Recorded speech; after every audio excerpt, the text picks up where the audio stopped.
Pessoal, a Maria Clara Ribeiro de Ilhéus está perguntando o que os astronautas devem saber para ir para a Lua. Legal. Maria Clara, os astronautas, todos eles, têm que conhecer muito da operação do veículo, tá bom? Que eles vão estar utilizando. Eles têm que conhecer física, tá bom? Eles têm que entender como é que funciona a trajetória do voo deles, tanto para a Lua como para uma volta ao redor do espaço, tá bom?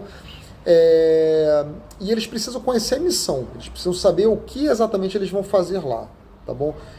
Toda a missão do astronauta ela é muito bem desenhada, o astronauta sabe exatamente o que ele vai fazer. Olha, você vai lá para consertar esse determinado satélite aqui que está com defeito.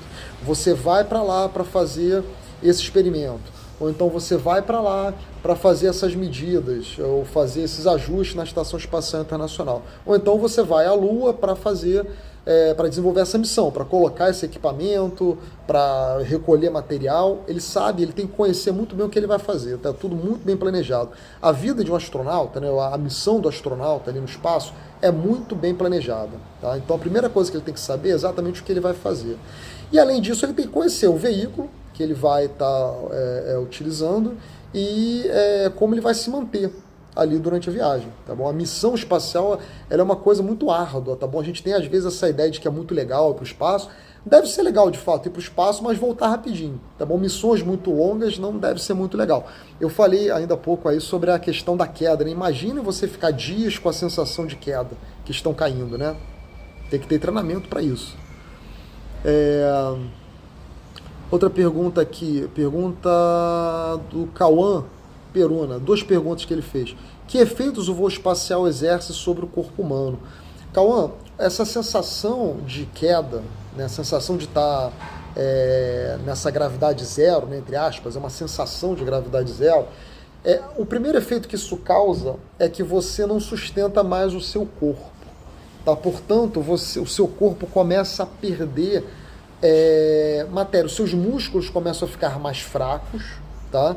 Hoje, para missões muito longas, os astronautas têm uma rotina muito intensa lá de exercícios, tá bom? Tem equipamentos ali adaptados para eles fazerem exercícios físicos mesmos, que é para diminuir esse efeito. Mas você começa a perder resistência do seu músculo e você começa a perder cálcio do seu esqueleto, tá? Porque o seu esqueleto já não tem mais que resistir a todo esse peso, tá bom? As primeiras missões muito longas, não é? Quando os astronautas chegavam aqui na Terra, eles não conseguiam sequer ficar em pé, tá bom? Porque por causa do efeito deles lá no espaço, de estarem numa situação completamente diferente do que eles têm aqui, tá? Então, alguns astronautas no começo das missões espaciais, antes de entrar essa questão dos exercícios físicos, né, para eles e tal, eles tinham muito cálculo renal, por exemplo, porque parece que o esqueleto liberava muito cálcio, né? Isso acabava causando pedras nos rins, tá? Então existe enfraquecimento, você tem perda de massa muscular, perda de massa óssea, tudo isso por causa do ambiente ali no espaço, tá? Isso hoje é amenizado por uma questão de rotina de exercício, principalmente que os astronautas fazem lá. E o tempo, né, também a duração das missões espaciais. Hoje não se faz mais missões tão longas quanto se fazia no início, quando se começaram as primeiras estações espaciais, os primeiros voos, né, que deixaram homens meses no espaço. Tá? Isso não se faz mais hoje em dia, tá bom? Outra pergunta do Cauã. Se um buraco negro é uma singularidade com densidade infinita e gravidade tão forte que nem mesmo a luz escapa, como um quasar emite luz? Ah, legal.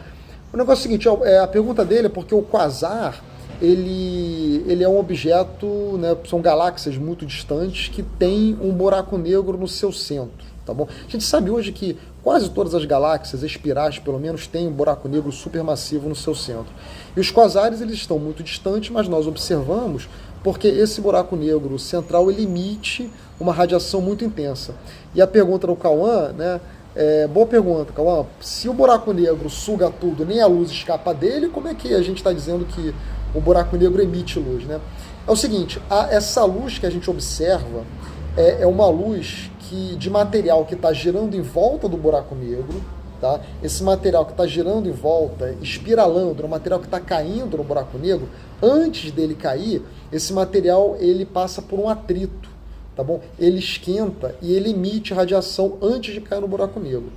E você tem também material que, em vez de cair no buraco negro, é arremessado para fora pelas linhas de campo magnético do buraco negro. O buraco negro ele tem um campo magnético muito intenso também. Tá?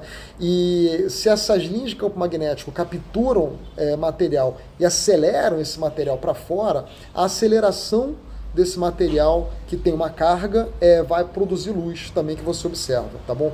Então a luz que a gente está observando, ela não está vindo de dentro do buraco negro, mas está vindo de material no entorno do buraco negro, tá? Ou material que está caindo ali no buraco negro, que está em volta dele, né, caindo, ou material que foi capturado pelas linhas de campo magnético e são aceleradas para fora do buraco negro. Essa aceleração ela é muito intensa e a radiação emitida é muito, muito grande. Por isso, a gente consegue observar os quasares.